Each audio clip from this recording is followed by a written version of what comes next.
Puji Tuhan, ini adalah seorang ibu muslim asal Jakarta. Ia membagikan kesaksiannya kepada kita semua bahwa awal pertama kali mengenal Yesus itu adalah karena pergaulan dan hidup berdampingan dengan orang-orang Kristen.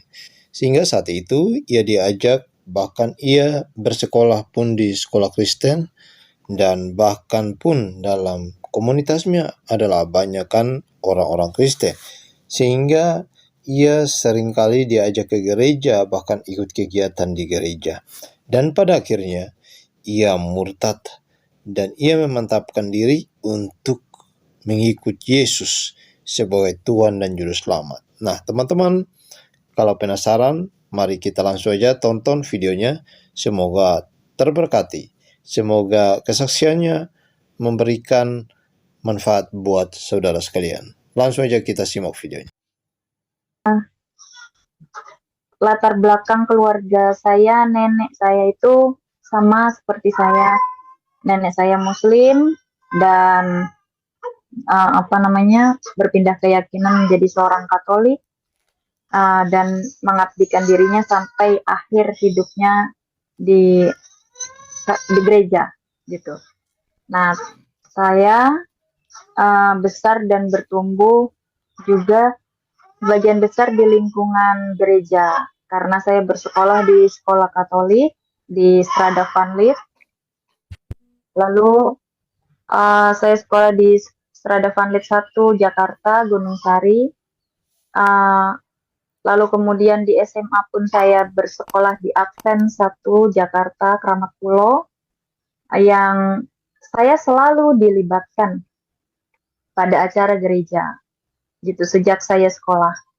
Dari mulai acara Katolik ya, acara di gereja Katolik yang suka bikin telur Paskah, ikut doa pagi, doa Bapa Kami gitu kan, Bunda Maria dan lain sebagainya. Nah, terus bergereja sekolah minggu di hari Minggu gitu kan.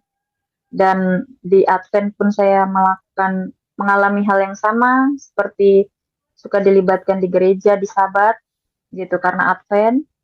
Nah, itu saya suka bawa doa dan juga saya ikut bernyanyi juga gitu. Nah, dari situ saya lebih merasa lebih merasa nyaman di lingkungan sekolah dan di lingkungan luar lah, di lingkungan luar rumah saya. Karena kebetulan di dalam rumah yang saya dapati itu bukan kasih sayang, melainkan hanya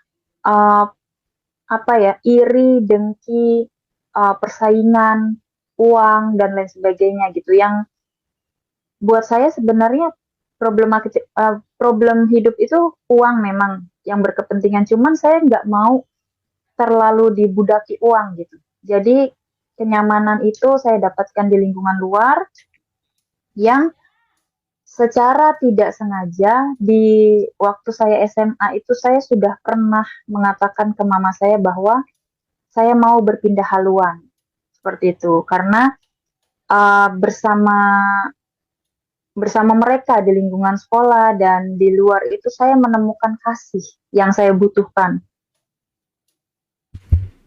Tidak pernah hidup di dalam kasih sayang mama dan papa saya gitu kan. Saya diasuh oleh nenek saya sampai saya dewasa, sampai saya punya anak, sampai saya dewasa lah. Nenek saya baru tahun lalu pergi meninggalkan saya. Nah, terus itu nenek saya yang dari mama. Kalau yang dari papa itu sudah beberapa tahun lalu, sudah pulang ke bapak juga. Nah, terus udah dari situ, jadi saya sejak itu saya kebetulan menikah di usia muda karena kembali lagi saya butuh kasih sayang gitu, dan saya memiliki suami yang jaraknya jauh karena saya memang butuh diayomi gitu dari laki-laki yang ada di samping saya. Tapi itu pun saya mengalami kegagalan rumah tangga 2 kali karena saya tidak bisa memungkiri di usia yang masih sangat dini saya belum bisa belum bisa menilai mana laki-laki yang baik dan mana laki-laki yang bisa kita percaya atau yang seperti gimana lah gitu kan. Karena memang usia saya hanya masih terlalu dini dan yang tahu hanya bahagia gitu kan atau oh disayang aja udah cukup gitu lah, masih seperti itu. Nah, di pernikahan saya yang pertama dan kedua itu memiliki problem yang berbeda. Kebetulan puji Tuhan saya dipertemukan dengan problem hidup yang berbeda. Di pernikahan pertama saya dihadapi dengan ada wanita lain gitu kan yang akhirnya saya memilih mundur dan mengurus anak saya sendiri gitu. Uh, dan saya mengalami trauma yang panjang. Selama 7 tahun saya mengalami trauma. Lalu saya mencoba membuka kembali hidup saya di pernikahan saya yang kedua. Uh, saya menikah ini dua-dua dengan Muslim. Walaupun saya di SMA udah pernah bilang mau pindah haluan, tapi pada saat itu karena saya MBA dan suami saya ini Muslim, jadi saya Muslim gitu.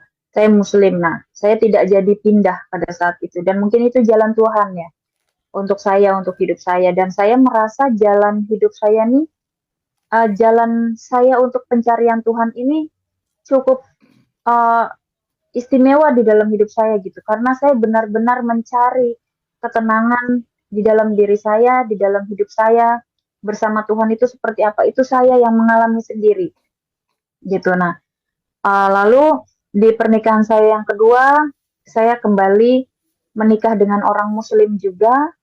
Notabene dia lulusan pesantren dan lain sebagainya. Ibaratnya yang saya pikir itu dari segi agama udah mumpuni lah ya untuk mengajarkan saya gitu. Karena basically dari kecil, walaupun saya Muslim, tapi saya tidak pernah ngaji, saya nggak bisa ngaji, saya nggak bisa sholat gitu. Karena ya itu dia, karena saya diurus oleh banyak tangan gitu. Saya tidak diurus oleh orang tua. Nah, dari situ uh, saya itu saya menikah yang kedua ini mungkin jauh lebih terasa ya, jauh lebih terasa karena uh, pernikahan saya yang kedua 12 tahun saya arungi gitu. Jadi di pernikahan yang kedua ini problemnya itu sebenarnya hanya kecil dan kembali lagi problemnya hanya uang dan hutang. Dan itu sebenarnya tidak perlu ada kata cerai ya kalau untuk saya gitu. Karena saya percaya Tuhan itu baik, saya percaya Tuhan itu ajaib, saya percaya Tuhan itu dahsyat gitu. Dia mampu menjadikan yang tidak mungkin menjadi mungkin. Seperti pada saat itu yang saya alami, saya di dalam pergumulan di pernikahan saya yang kedua, saya terjerat hutang sebesar 400 juta. Nah, dari situ suami saya bilang nggak usah dibayar, gitu, nggak usah dibayar karena kita sudah jatuh. Tapi saya nggak mau, karena buat saya apa yang sudah terjadi itu harus saya pertanggungjawabkan, gitu. Karena kalau kita memampukan diri kita, Tuhan juga pasti campur tangan dalam hidup kita. Dan yang saya alami, puji Tuhan, saya selesai dari segala konflik hutang itu. Uh, Basically, jalan yang saya tempuh itu sebagai driver online saya, gitu. Saya supir Gojek, saya supir Gokar. Nah, dari situlah saya mengalami banyak pergumulan di jalan karena kebetulan saya banyak menghabiskan waktu saya di jalan. Jadi setiap kali saya ada trip ke Bekasi, saya diam di Bekasi sampai saya terbawa lagi oleh penumpang yang lain ke Depok, kemana gitu aja saya ngikutin alurnya dan saya tidak pernah pulang ke rumah. Saya nomaden, saya tidur di mana-mana, saya tidur di dalam mobil, saya mandi di mana-mana juga, di pom bensin juga gitu. Saya selalu menikmati karena buat saya itulah jalan Tuhan untuk saya dan polemik hidup bukan harus dikeluhkan gitu, tapi harus dihadapi. Karena apa yang Tuhan kasih itu udah pasti rancangan Tuhan tuh udah yang pasti yang paling baik untuk diri saya dan saya yakin itu dan saya buktikan itu sampai detik ini. Dan Puji Tuhan, 2022 kemarin saya bertemu dengan penumpang yang yang membawa saya ke jalan seperti jalan Tuhan ini gitu. Mempertemukan saya di kehebatannya Tuhan gitu kan. Bagaimana Roh Kudus bekerja begitu kuat di dalam hidup saya gitu. Bagaimana saya rindu ingin mengenal Tuhan Yesus lebih jauh gitu akan jalan hidup Tuhan, jalan hidup Kristus di dalam Kristus gitu. Karena di dalam kasih saya menemukan ketenangan gitu. Nah, pada saat itu tepat di kalau nggak salah 12 atau 14 Agustus saya pertama kali gereja. Terus di situ saya seperti menemukan jalan hidup yang saya inginkan selama ini. Karena terus terang, sebenarnya kejadian ini pernah terjadi pada saat pandemi. Saya itu karena waktu itu pandemi ya, kita susah masuk gereja gitu. Waktu itu saya di gereja gereja apa ya namanya yang di Gambir itu, gereja katedral. Saya berusaha ke katedral, saya berusaha mau konseling, itu saya susah sekali menemukan jalan ke situ. Nah, disitulah saya terus mencari gitu kan. Karena panggilan saya ke sana gitu. Cuma kok saya susah ya untuk uh, mencapai tembok itu tuh susah gitu. Nah, pada saat saya bergereja di gereja saya ini gitu, saya pertama kali masuk ke sini kok semuanya tuh seperti terbuka dan saya seperti menemukan oh iya di sinilah tempat yang saya mau gitu panggilan hati saya menggiring langkah saya ke jalan Kristus, mengenal Kristus gitu lebih jauh lagi. Nah, dari saya datang pertama, kedua itu saya sudah mulai bilang gitu untuk kapan saya bisa dibaptis gitu. Waktu itu masih Agustus, di sana ditanyakan lagi sama pastor saya, uh, mau buru-buru atau enggak. Terus saya bilang, oh enggak, saya bilang gitu, enggak apa-apa gitu, jalan aja dulu. Iya kalau enggak buru-buru nanti tanggal 25 Desember. Oh oke, saya bilang gitu. Udah, saya terus beribadah di gereja tersebut, saya terus bertumbuh gitu di situ sampai uh, dengan orang yang memperkenalkan saya dengan gereja ini gitu kan, itu saya menemukan banyak rintangan gitu di bulan Desember justru yang sebenarnya jadwal saya untuk sudah menyerahkan diri saya ke Tuhan gitu. Nah, oh ya, di awal cerita saya pertama kali saya gereja, di situ pun Tuhan sudah memberikan banyak pergumulan ke saya. Dalam arti pada saat saya memulai memberanikan diri mengenal Yesus, saya akun Gojek saya itu hancur, masukan saya berkurang jauh, bahkan tabungan saya habis gitu. Tapi uh, nggak tahu kenapa saya tenang gitu. Walaupun saya nggak punya apa-apa, walaupun saya zonk lah ya bisa dikatakan gitu. Tapi saya tenang gitu. Saya nggak seperti di agama saya sebelumnya gitu. Yang kalau saya nggak punya uang, saya pusing, saya gimana.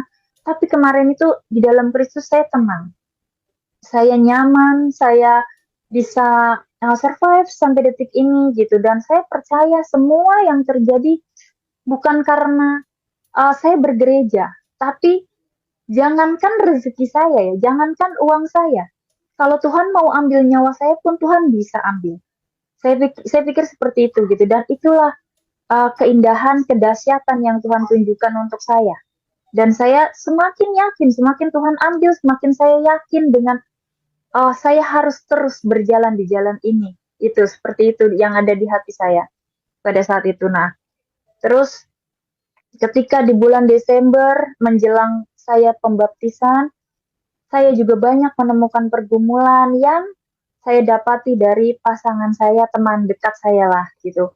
Nah, karena lagi-lagi gitu kan, baik dengan manusianya ya, bukan salah di agamanya gitu.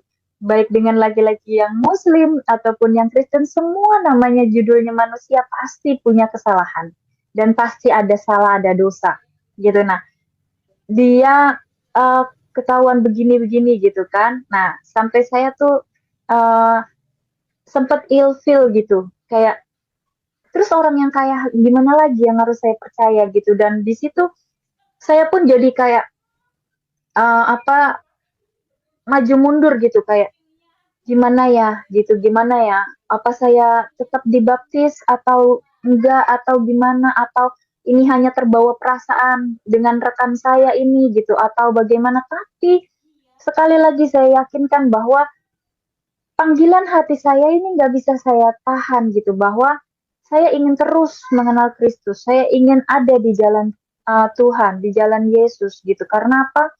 Karena latar belakang yang Yesus ajarkan ke saya, Yesus memiliki sifat yang agape. Dalam artian kita, beliau apa ya, Tuhan itu selalu memberikan apa yang Tuhan bisa, apa yang Tuhan mau untuk manusianya gitu. Tanpa dia mau, tanpa dia meminta untuk kita melakukan hal yang sama seperti yang dia lakukan untuk kita. Gitu. Nah, itu yang saya alami. Dan inilah konsep hidup. Memang buat saya hidup itu intinya melayani. Gitu. Selagi kita berada di dunia ini, kita harus selalu melayani. Kita bertemu orang yang salah, kita harus ikhlas, harus apa ya, harus uh, uh, tetap melayani dengan baik gitu. Kita nggak boleh membenci gitu, walaupun orang itu salah, sesalah apapun menyakiti kita, kita nggak boleh membalas kesakitan itu gitu. Nah, itu selalu yang ada di dalam diri saya gitu, sampai pada saat saya di dalam pergumulan apapun pada saat itu, uh, yang saya alami itu saya harus terus maju gitu. Dan ketika saya bergereja, walaupun saya gerejanya sama dengan rekan dekat saya tetap langsung konseling ke pastor saya kalau ada ganjalan-ganjalan di hati saya gitu. Nah, dan jujur sampai pembaptisan saya di bulan Januari, uh, tanggal berapa ya saya juga lupa. Bulan Januari itu terus terang, sebelum saya dibaptis itu kan saya ada konseling gitu. Nah, pada saat itu pastor bilang, ketika uh, kamu dicelupkan, kamu lupakan semua pergumulan kamu sebelumnya dan kamu bangkit untuk terlahir kembali. Terus terang itu tidak bisa saya lakukan karena saya belum bisa memaafkan kesalahan rekan dekat saya gitu. Saya belum bisa menerima saya dibohongi gitu, saya gimanain lah gitu sama dia gitu ya. Saya belum belum bisa menerima semua itu. Lalu uh, saya bangkit ini saya bingung gitu. Saya bingung. Saya gimana sih Tuhan gitu. Saya sudah terlahir kembali tapi saya masih menyimpan dendam, saya masih menyimpan sakit hati dan berarti saya belum terlahir kembali gitu. Karena saya masih membawa dosa masa lalu saya di hidup saya yang sekarang, yang baru ini gitu. Nah, tapi dari situ saya terus jalani sampai Tuhan membuktikan lagi, membukakan lagi saya, hati saya, mata saya untuk melihat kenyataan. Yang pada saat itu, pagi itu sudah berdamai dengan hati saya. Saya online, saya nyalain aplikasi saya dapat penumpang, jemputnya itu di Tanjung Priuk, gitu. Jemputnya di Tanjung Priuk, di Pelabuhan Tanjung Priuk. Kakak-kakak ini naik sama saya, tujuannya itu ke Cikeas gitu. Nah, saya antar, saya ngobrol, saya biasa ngobrol memang sama penumpang itu, saya biasa ngobrol. Nah, puji Tuhan banget itu, saya bertemu ternyata kakak-kakak itu sedang bersekolah teologi gitu di Cikeas itu. Dan memang ini yang saya alami ketika saya menjadi seorang Nasrani, saya menjadi pengikut Kristus, saya agak berhati-hati bicara gitu karena kalau saya berbicara dengan yang pemahamannya berbeda ya, jatuhnya nanti berdebat dan saya tidak mau, saya menjauhi itu.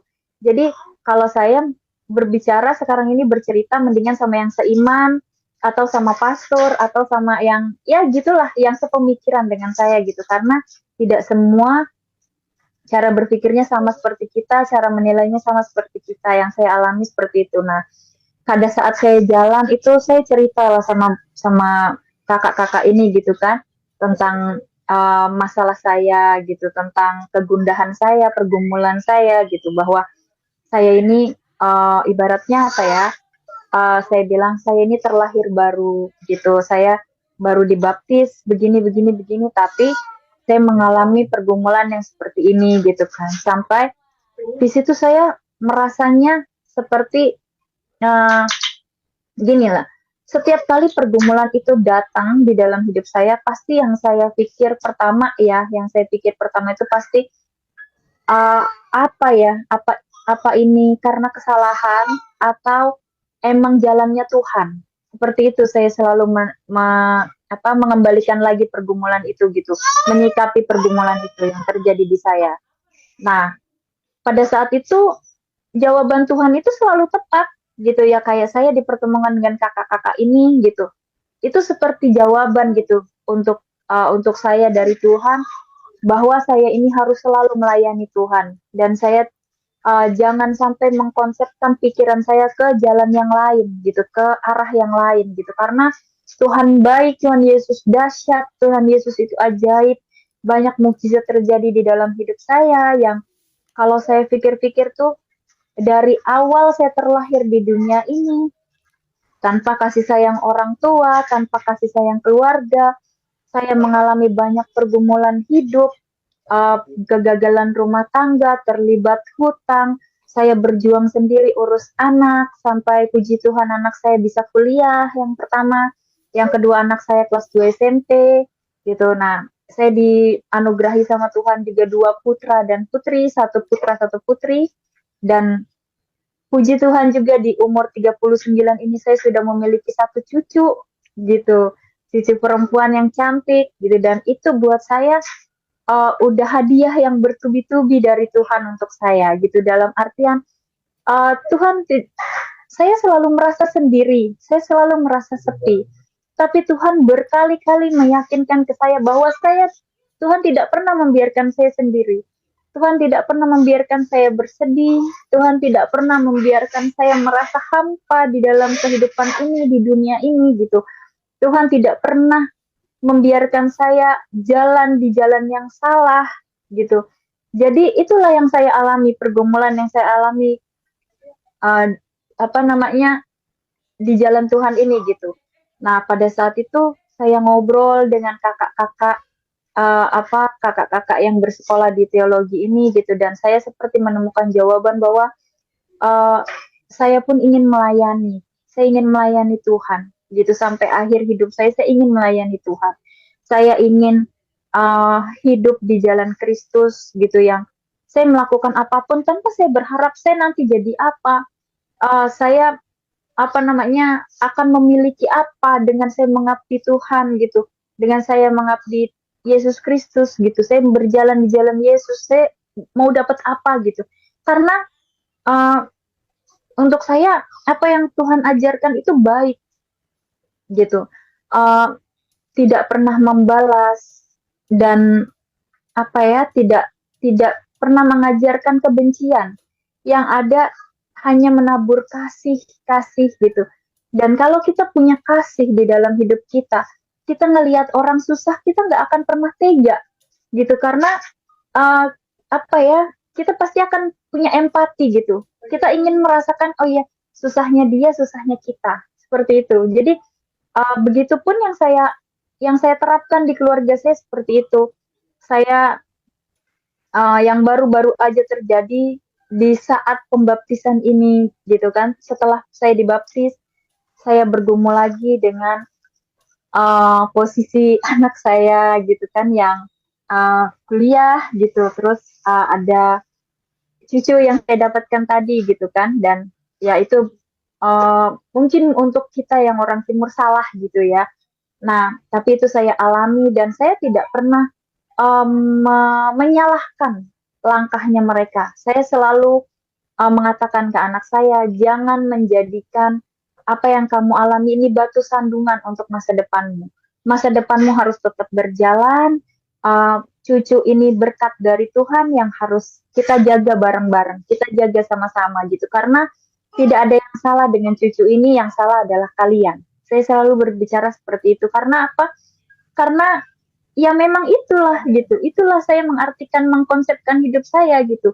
Saya harus selalu siap dengan apapun yang Tuhan kasih di dalam hidup saya.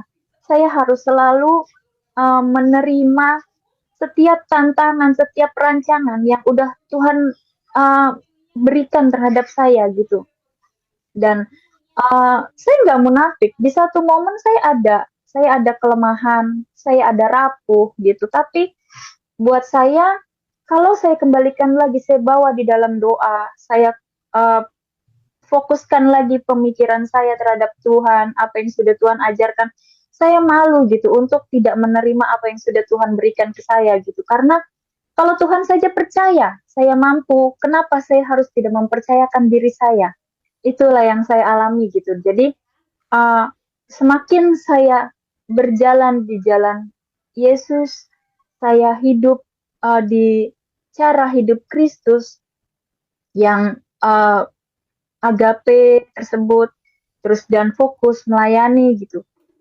Saya sampai detik ini saya merasa tenang, saya merasa nyaman, saya tidak pernah merasa saya salah, walaupun sempat kemarin ini yang baru banget hangat terjadi, itu mama saya berkeberatan dengan dengan kepindahan saya gitu. Dengan kepindahan saya, mama saya bilang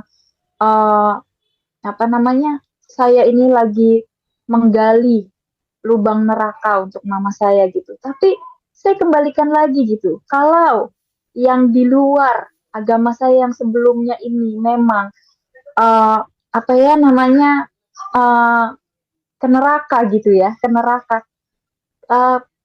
Terus bagaimana dong yang ada yang ateis, contoh lah gitu, yang tidak beragama gitu? Apa mereka juga tidak bisa berpikir untuk kenyamanan diri, atau mereka tidak berhak memilih untuk mereka mau berjalan di jalan yang mana, sementara mereka meyakini itu. Seperti saya mungkin di mata banyak orang mungkin saya salah gitu.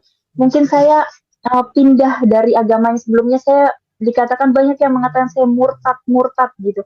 Tapi apakah saya salah dengan keyakinan yang saya alami sekarang ini? Saya merasa lebih nyaman, saya merasa jauh lebih lebih tahu arti hidup saya sekarang ini. Saya harus seperti apa? Saya harus bagaimana gitu. Dan saya lebih merasa tenang sekali di jalan sekarang ini gitu. Jadi inilah yang saya alami sampai detik ini gitu. Saya cuma bilang sama mama saya, mama, kalaupun saya ada salah, saya minta maaf, saya bilang. Tapi saya harap mama bisa untuk lebih membedakan gitu, mana tentang agama dan hubungan kita orang tua dan anak. Karena untuk saya berjuang di dalam hidup hanya untuk dua hal, yaitu anak dan orang tua gitu. Karena apa? Dua hal ini semuanya dari Tuhan gitu. Saya tidak pernah bisa memilih saya mau memiliki orang tua yang seperti apa, dan anak saya pun tidak bisa memilih dia mau terlahir dari seorang ibu yang seperti apa gitu. Jadi saya hanya ingin berjuang di dalam hidup untuk dua hal ini gitu, yang saya pahami ini karya nyata dari Tuhan untuk rancangan hidup saya gitu. Jadi saya lakukan semuanya sampai detik ini pun gitu. Saya sekarang ini pun saya lagi belajar puasa pasca gitu.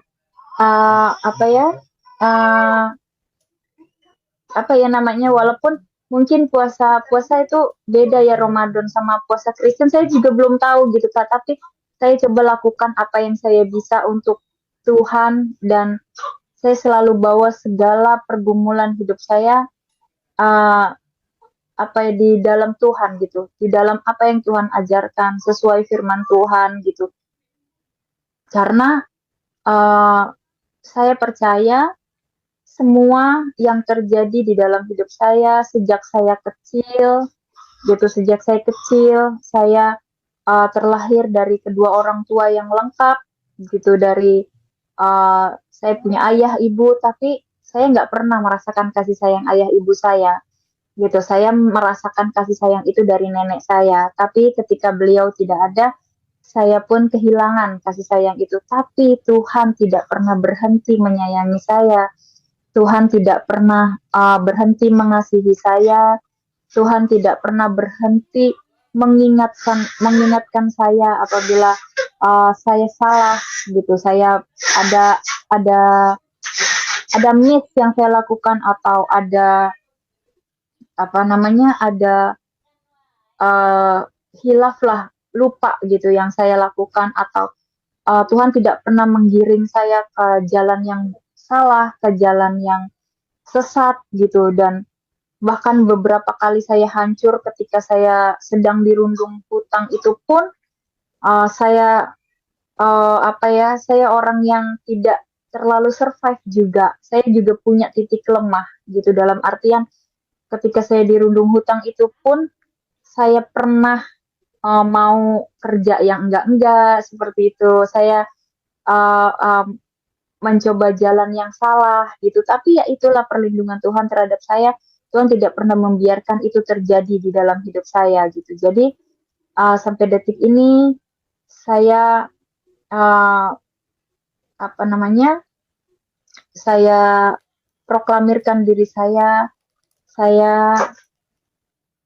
bangga menjadi pengikut Tuhan, saya bangga menjadi pengikut Kristus, saya siap berjalan di jalan Kristus, saya mau uh, saya mau hidup sesuai dengan apa yang Kristus ajarkan untuk saya, gitu. Jadi uh, karena semua kalau kita dasari memang dengan kasih Tuhan, dengan kasih Yesus, dengan segala pengorbanan Yesus di kayu salib, dan membayar segala kesalahan kita uh, dengan penebusan beliau di kayu salib yang uh, saya sudah ditebus gitu. Saya sudah ditebus oleh Tuhan.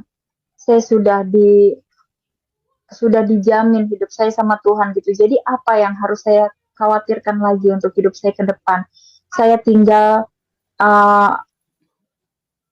melangkahkan diri saya lagi ke jalan yang sekarang ini, yang mungkin masih ada yang miss atau bagaimana, saya mungkin masih harus bisa luruskan, saya luruskan gitu. Kalau karena biar bagaimanapun yang mengenalkan saya terhadap Kristus itu memang rekan dekat saya ini gitu kan, yang beliau memang dari sejak lahir memang seorang Protestan gitu kan. Nah, saya bergereja di gereja YHS Danau Indah. Nah, saya pun ingin bertumbuh, ingin jauh lagi mengenal Tuhan. Saya ingin selalu berada di jalan yang sudah Tuhan rancangkan untuk saya, untuk diri saya, untuk keluarga saya, untuk generasi saya selanjutnya. Saya ingin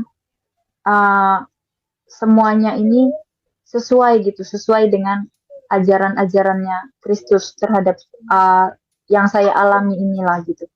Karena sampai saya di titik seperti ini bukan suatu hal yang mudah juga gitu kan, bukan suatu hal yang mudah, karena saya terus terang, saya pernah ketika saya menjadi seorang Muslim itu waktu zamannya Ustadz Zahir Naik itu lagi booming-boomingnya, itu saya pernah bertanya terhadap beliau, Ustadz, apa yang membuktikan saya ini seorang Muslim atau seorang Kristen? Saya bilang gitu.